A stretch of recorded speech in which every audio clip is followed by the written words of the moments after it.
Hello guys, welcome to viral news. देखिए, करण ने लिए रजत के मज़े। जी हाँ। हाँ, रजत उदास बैठा है तो वो चाहत के बारे में बात करता है कि तुझे पराठे बनाकर खिलाती थी। चलिए बताते हैं पूरी बात, प्लीज़ पूरा वीडियो देखिएगा। लाइव की कुछ चीज़ें बता देते हैं आपको क्या चल रहा है। आज रजत का वैसे भी हैप्पी बर्थडे है, सब ने उसको विश किया। रजत भी काफ़ी टाइम सिर्फ विवियन के साथ स्पेंड कर रहा है, वो ईशा के साथ भी बैठ जाता है। अभी पता क्या कह रहा था लाइव में कि ईशा को बहुत फेम मिल रहा होगा, ये है वो है। उसे ईशा बहुत सही लग रही है भाई। तो उसे कुछ चीज़ें ना घर से बाहर आके जब देखेगा ना तो उसकी भी आंखें फटी की फटी रह जाएंगी कि ये क्या हुआ है।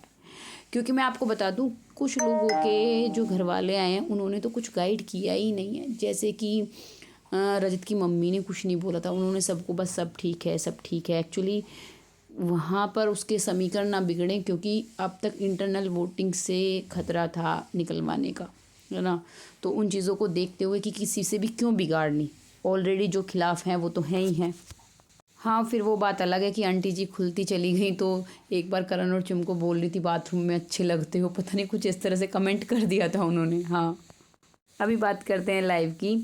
तो वही लाइव में क्या होता है, ये सब बैठे होते हैं। मैंने बताया ना कि अविनाश बकवास कर रहा है चाहत के बारे में। तो आप एक देखिए, मेकर्स ने भी एक वीडियो क्लिप काटी जियो सिनेमा पे, वहाँ तक कि जहाँ तक कि बकवास कर रहा है।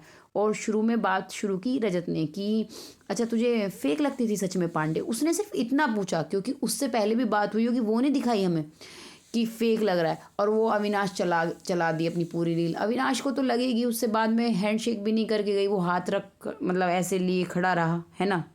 उसे फ्रेम करवा देना चाहिए उस हाथ को ऐसे, है ना, उस पिक को। हाँ, तो वो तो करेगा ही ना भाई, अपनी फ्रस्ट्रेशन निकालेगा। तो उसके बाद क्या होता है, वो वीडियो इतना ही दिखाया है, बाद में ये नहीं दिखाया है कि रजत भी बात पलटने की कोशिश करता है, विवियन भी बोलता है, और यहाँ तक कि शिल्पा का भी नहीं दिखाया उसमें। बीच में शिल्पा ने भी बोला है कि 100 दिन कोई फेक नहीं रह सकता है, वो सब चीज़ें। और चुमने भी मजे लिए कि यही चीज़ें वो सब तेरे बारे में भी बोलती थी कि तू फेक है ना। चलिए बात करते हैं रजत की। एक रजत का एक क्लिप और आया कि वो भाई पांडे के बेड पे जाके सोया है। जो कल लाइव शुरू हुआ है वो चाहत के बेड पे सोया था, पहले अपने बेड पे था, फिर आता है घूम फिर के, फिर पता नहीं चाहत के बेड पे बैठता है, फिर पता नहीं उसके मन में क्या आता है, फिर चाहत के बेड पे ही कंबल लेके उसी वही वाला सो जाता है जो उसके बेड पे रखा था। चलिए, ये तो रात वाली बात हुई। अभी दिन में ये खाने की बात चल रही होती है कि चाहत इतने पराठे बनाती थी। वो बोल रहा होता है, वो क्या कहते हैं, करण, कि उसने इतने इतने पराठे बनाए हैं, सबके लिए बनाए हैं ये वो। फिर वो रजत के वो कहता है कि दिन भर तो तेरे से लड़ती थी रजत, ये रजत वो, रजत ने ये किया, पिटाई भी हो जाती थी, मतलब वो मस्ती की तुम्हारा चलता रहता था। फिर शाम को तेरे लिए पराठे बना देती थी। कि किसके लिए पराठे बना रही है, रजत के लिए बना रही है। रजत कुछ बोल ही नहीं पाता है, वो ऐसे मुंह बना के बैठा है लटका हुआ सा। मतलब वो आपने देखा इन लोगों के साथ कन्वर्सेशन में कभी इतना कंफर्टेबल रहा ही नहीं है।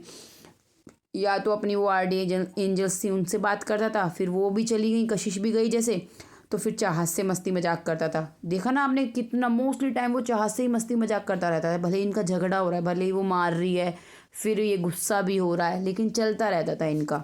भाई अब वो ऐसे रो के दिखाएगा क्या कि भाई हाँ मैं मतलब उदास हूँ। वो ऑलरेडी वैसे भी उस चीज़ को बढ़ावा नहीं देना चाहता कि भाई बाहर हमारा हमारा नाम जुड़े या कुछ चीज़ें हों। तो सही है, चाहत भी नहीं चाहती।